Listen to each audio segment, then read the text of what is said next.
Good afternoon. Good to see everyone again. Becoming routine to be over here in the shack. But signing day was today. Again, one of those days that you get to see the fruits of your labor. As you guys know, recruiting has become a 365-day event. Our coaches got to be on their toes all the time. We've got to do a great job of connecting with these recruits and creating relationships and proving to them why NDSU is the best option for them. Can't say enough about our staff and their willingness to go wherever we needed to be out on the road, be away from their families, making phone calls at no matter what time of the day it was, or handwritten notes here or there. All those things matter. We feel, once again, we have a great group of kids here in our class. I'll go through them a little bit and then open it up to questions.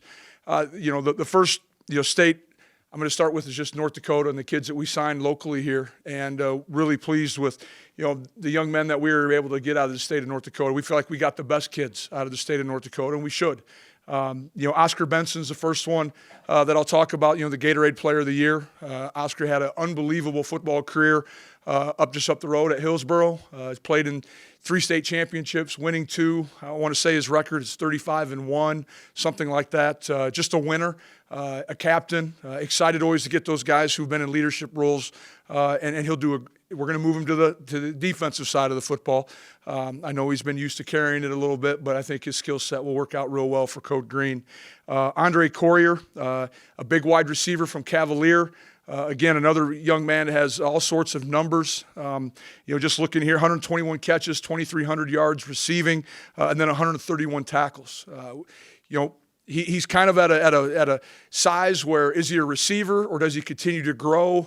The guy he reminds me of is a Jeff Ilias, a young man that came in here, probably not big enough or ready-made to be a tight end, but with some time with Kramer and the strength coaches and fueling station, I think he can be a big, long body that can really help us at the point of attack as a tight end.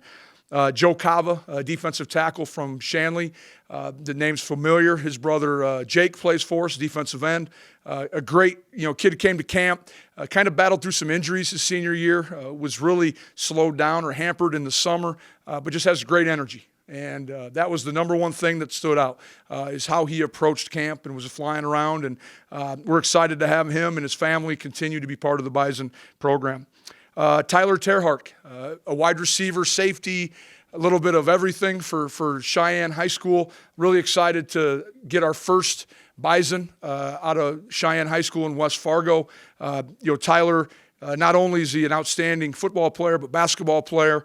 I know I got 2 young boys at home that think the world of him. He's been an outstanding member of that program and really had a great senior season, taking Cheyenne to their first time to the state championship and getting the runner-up. So, and then the last one that I have here from the state is Ty Satter. Again, another familiar name, son of Tony Satter, and Ty had a great career at Fargo Davies. And it's always fun when you can find guys right in your own hometown. And the level of football right here in Fargo Moorhead is high, and we've been able to win with guys from here before, and we'll continue to do it as long as I'm the head football coach. So really excited about the young men that we signed out of North Dakota.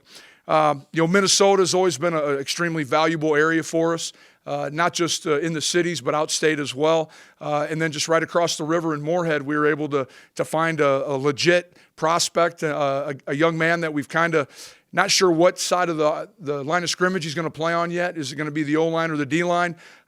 His dad was a defensive lineman at South Dakota State, and so that's Seth Anderson. And Seth, unfortunately, his season was cut short this year due to injury, but had a couple FBS offers and decided this was the best spot for him.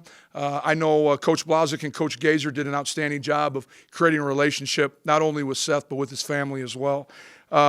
Joseph Diak, a wide receiver from St. Thomas, again, state runners-up the last 2 years. This weekend, I believe he's playing in the blue-gray all-star game. So it tells you the quality of player he is, and really excited to have him on campus. Hayden Johnston, a really good offensive lineman, played in the Minnesota all-star game. His team down at Albert Lee, Minnesota, ran for 5,000 yards in his career. So he's going to be a big addition to the Rams. TK Marshall, a 5'11", 190-pound running back from Southwest Minneapolis. Really excited about TK. TK's offensive line coach at Southwest was Will Britt. Many of you remember that name, or that's a familiar name. Another former Bison that's out there coaching right now. TK had a number of offers, a lot of Missouri Valley League, some interest from some bigger schools. I think he complements last year's recruiting class very well. We had 2 smaller backs a year ago, and all of a sudden this year we're going to land a couple bigger backs, 5'11", 190 pounds, guys who can be downhill, one-cut guys on our inside zone and on some of our gap schemes. So really excited for TK and his family to be joining us. Mason Miller, offensive lineman from just right across into Minnesota, big 6'6", 240 pounds right now, and he's skinny. I know Coach Kramer's going to have a good time hanging some weight on this young man. And if he's anything, his dad's probably 6'10", so there might be another inch in there somewhere. Really excited about Mason. A year ago, we were able to sign 2 tackle bodies and 1 guard. This year, kind of went the other direction. 2 interior guys and a tackle body, and Mason would be that tackle body. So really excited. Our depth is really good at the offensive line or at the ram position right now, and Coach Blazik will get these guys coached up. Raja Nelson might be one of the most recent commits that we had. Raja's the Star Tribune Player of the Year in Minneapolis, which is a big accolade. He was also a finalist for Mr. Football in the state of Minnesota, and everyone here knows how well we fared with either finalist or Mr. Footballs here at NDSU. This last year, due to depth, he had to play quarterback, but I just look at his numbers: 72 touchdowns in his career, 4,600 yards, and then I think he had 7 interceptions as well. Punt returner, kick returner, also going to be a special talent for us. Inside receiver, as we're looking towards the end of the season, Jimmy Kaporis being a senior, Rajas would be a guy that could fit maybe into some of those reps or help us create some depth at that inside receiver position. Nick Radens, offensive lineman, via Becker, via Wahpeton, going to be here in January. The Radens name is very familiar. Just today, I see his brother Nick was named Offensive Lineman of the Year. Another accolade to not only the Rams, Dylan received the award. We got all these brothers. I'm going to have to do a better job of keeping them all straight. But exciting to have him here. Interior offensive lineman, 6'4", 295 pounds. Wanted to be here out of high school, got things going, graduated from community college in 3 years, averaged 21 credits a semester, really turned it around, and excited to have him here. And I know he's excited to be a Bison and be here with his brother, especially as Dylan is getting ready for his senior year here in a little bit. LaShaka Rokes, if you couldn't have a better football name than LaShaka Rokes, and excited about him. Big, long kid, 6'3", 215 pounds, has probably grown an inch to an inch and a half since summer camp in June, and he still thinks he's growing. Right now, love his length, love his development. Had 18 sacks this last year. Was one of the big reasons why Wayzata won state championship, first time in a long time. Coach Brown does an unbelievable job. Came in probably 3-4 years ago after they had been struggling for a while, and Wayzata, big 6A school in the state, won their first state championship, I think, since our own Grant Olson was playing for them. So it's been a while. And then Trey Steinbach's another defensive lineman from Marshall, Minnesota, where we've had some success. Fun to get Trey up. Not sure where Trey's going to fit. D tackle, D end. I could see him filling out like a Cole Cars type body, but he may end up being a D end. Just all depends on how his development goes. Trey comes from a football background. Dad was a defensive line coach at South Dakota State for years, and glad to have him here. I know the other Trey we have was a big part of the recruiting process, and excited to see him develop and grow as we move forward. A lot of names here. A couple other names, I won't hit on all of them, but just some, I think, real valuable kids that we got in this. Gray Zabel, offensive lineman from the Pierre, South Dakota area, was recruited by a number of schools, has played guard, tackle, center, unbelievable baseball player, super kid, and is going to fit in well. 6'4", very athletic, probably played for the best team in the state of South Dakota over the course. I think they won three straight state championships. Really pleased to get him. In Wisconsin, Joe Stoffel. Joe probably had close to 20 offers, Appalachian State, all the MAC schools, a number of Mountain West schools, tight end. Coach Roll's tight end room continues to get better and better with each recruiting class. And those guys, as you've seen over the course of this year and previous years, our tight ends continue to play a huge role in what we do offensively. In Cole Wisniewski, a big get, had 15 offers coming and decided to choose the Bison. Cole's an outstanding athlete, 6'3", 190 pounds. Could he be an outside backer, inside backer? We'll kind of see how the development goes, but a great track athlete as well, and really pleased to have him. I do need to make a shout out to his brother. His brother's playing for the national championship for Wisconsin Whitewater this weekend. So, again, trying to recruit guys that are winners. I think that's one thing you continually hear. We got a lot of guys coming from really good programs and are used to winning. A couple other names: Tyson Gordon, Mr. Everything for Scott High School down in Nebraska, quarterback, safety, maybe one of the best football players in the state, 2 straight state championships, had a lot of Division I interest in basketball. Brother plays baseball at UNO, dad plays baseball at UNO, extremely athletic family. He's going to fit right into that safety room, just like the James Hendricks, the Robbie Grimsley, the Christian Dudzik, Colton Heagle. He comes off the same type of kid. He's a football junkie, and he's unbelievably athletic, and he's going to, having been a quarterback for a number of years, I really think the transition is going to be quick for him. Other names, Cam Miller, quarterback from Solon, Iowa. Solon's just right outside of Iowa City, probably just about 45 minutes to the south of Cedar Falls, Waterloo. Cam's dad is the head football coach there. Outstanding program. I first got to know Coach Miller when I was coaching at a Division II school. He used to bring his school there for team camp. And again, it's all about relationships and establishing those relationships. And all of a sudden, 15 years later, you're recruiting his son to be, the quarterback at NDSU. Went 32-3 as a starter. This last year, threw for 2,400 yards, 28 touchdowns, and ran for 840. I think he's going to remind you a lot physically, his build of an Easton Stick, of a Trey Lance, a quarterback that can be involved in the run game as well. Very headsy football player. A unique stat here is his baseball. He was a recruitable pitcher for baseball. Had some Division I offers. His ERA is .6. He's a dude on the mound, and we're excited to get him here this summer and get going and start to teach him the playbook as well. And then the last young man that I'll bring up is Dominic Ganilla, running back from Bloomingdale, Florida. Outstanding football player. Came up to camp, and that was the big thing. We needed to get him on campus to see everything, to meet our coaches, but also it was a great opportunity for us to evaluate him at camp and being here for 3 days. And his parents were both here this last weekend on an official visit, and it's super excited to have him. Again, another big 5'11", 190-pound back that is going to be an eye-opener for Bison fans. At this time, I'll open it up to questions.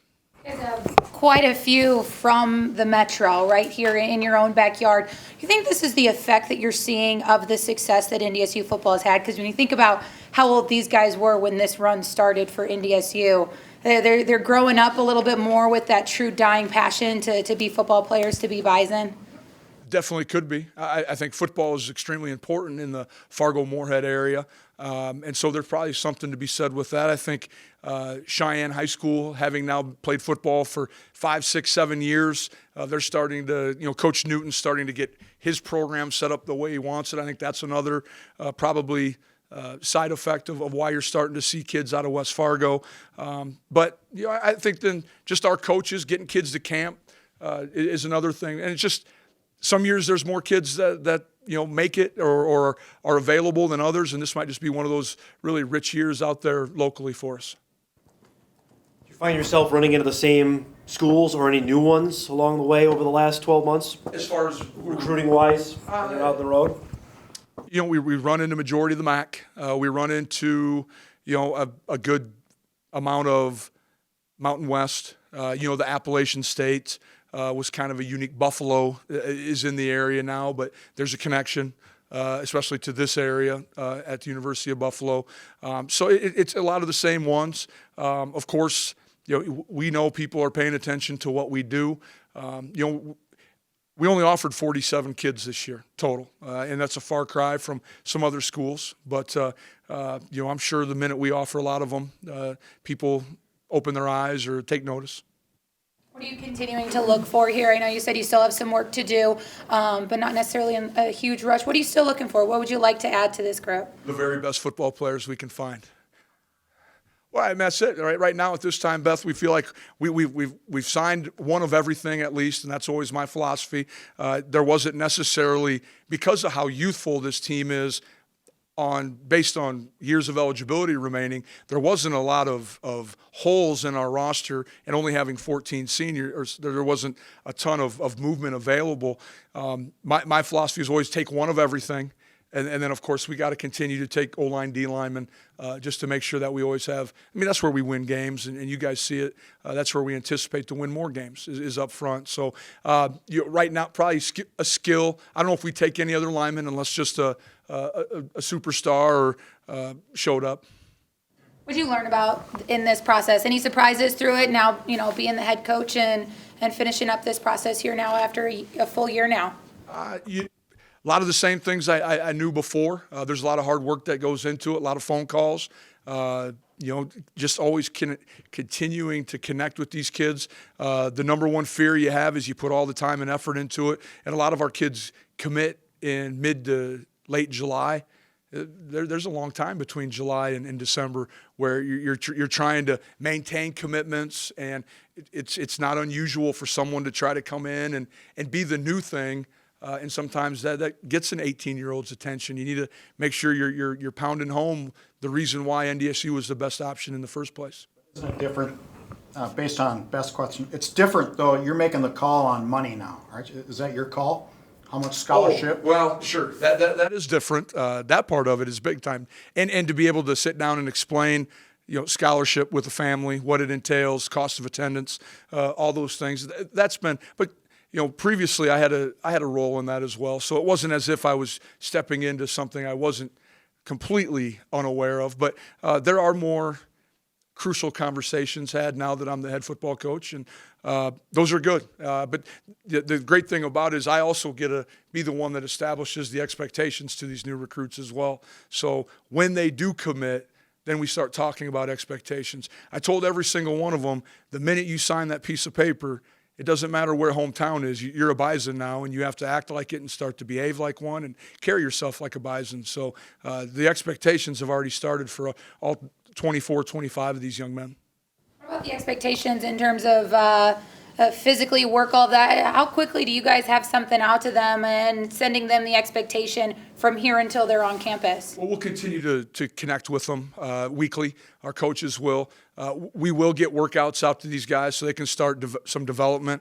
But the one thing that we kind of throw a caveat in there is if you're involved in basketball or track, then you be the best basketball player for your high school. You do what your coaches at your high school want to do. We never want to create any animosity between high school coaches and NDSU. We'll have ample time to get these kids ready when they show up, and I think the majority of them will hopefully be here this summer. You guys recruit multi-sport athletes for a reason, because you find it tends to benefit them on the football field as well. Well, I think a well-rounded athlete, of course, is a better athlete, but there's also typically more ceiling to their growth and development. If you just recruit a guy who's only plays football, you start to wonder about where's he go from now? Where does his growth come from? And so having these multi-sport athletes, I think they have a wide variety of skill set. You look at a Tyson Gordon, a young man who's been all-state in baseball, basketball, and football. He's got tools to be very successful early in his career. With a young team now, do you imagine a smaller group of this incoming class can be on the field in 2020? I'm not going to project if any of these guys can help us next year. We'll start to identify that when they get here in the summer. I think that's one of the unbelievable values of having our freshmen here that first summer, not only working with Jim and his staff, starting to understand what it takes to be a Bison, but also some of the access time we have with them as far as coaches and starting to get the playbook across to them. So when fall camp does start August 7th, we can hit the ground running a little bit. You can imagine if you were just to show up on August 7th and get thrown out there to practice, it could be kind of a frightening experience. And I think our retention's better, but also I think the number of players we're able to utilize in the 4-game rule has expanded greatly because of the amount of interaction we have over the course of the summers. How do they know that? Does all the recruits know that rule now about the 4-game rule? They That's talk nothing. about it. Okay. They ask. Some ask, how many guys actually redshirt, and then there's parents who are very educated. How many redshirt, how many play games, and then how many use their year or decide to play all of it. I mean, you still, guys like Kobe Johnson, them still have a redshirt year somewhere if we would ever need to use it. But, again, they're eligible, they're healthy, and if they can help us win football games, we should play them. Some comments this week about what a benefit it is for you guys to have that full cost of attendance. Obviously it's a point of emphasis, it's something to sell, it's got to be there, but is it really that big of a factor you find when you're in these houses, or is it kind of a cherry on top to everything else they'll get from being a Bison football player? I would probably go to the latter. I think most players have an idea of what it is, and we talk about it early in the recruiting process or with the initial offer, but I don't know if a lot of parents quite understand it until I provide them with some paperwork on an official visit that kind of lays out what it entails, what it is, how it works.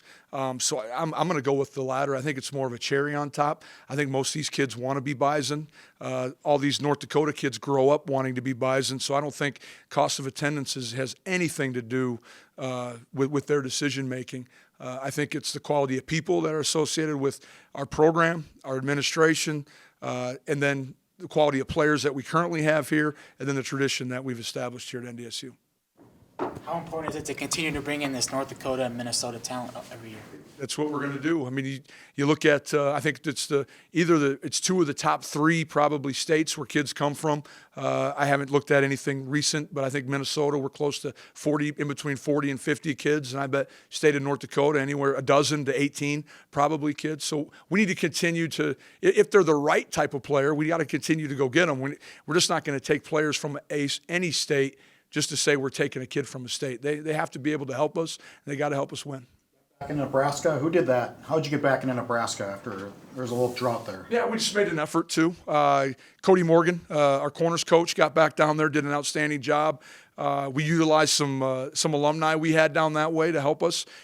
You look back at some of the most recent, just in my 6-7 years here, the names that Kyle Emanuel, Nick DeLuca, Easton Stick, Christian Dudzik, just a few guys from Omaha, and there's others from the state of Nebraska that have come up here and had outstanding careers. And I think it makes sense. It's 5.5 hours away, and they can get on the Interstate 29, and once they hit South Dakota, they're going 80, 85. Those people like it. Doing this and having a football game, it's the first time that's happened. Would you prefer to have it like it was, where signing day was separate of a football game, or if this happens again? We're going to get it done regardless. I don't know if there's a preference right now. Ask me next year after we don't have this issue, I hope. But, it's the lifeblood of your program. And we all know the better players, the better Jimmies and Joes that you recruit, the better coach you look like. And so we got to make sure that we do a great job with recruiting. I know our staff does. We're on social media. We're out. We're contacting kids. We've already had over 100 2021 kids on campus this year. We're long ways ahead of where we've used to been, just because of the way the calendar falls now. You can't wait until spring to get into next year's class. You have to do it now, and we'll be on the road during the month of January, seeing a lot of these kids getting into their schools, seeing them play basketball, seeing them be involved in sports, but also creating our boards for 2021, getting some offers out, and going from there. Everything's about 6 months ahead now. All right, thanks, guys.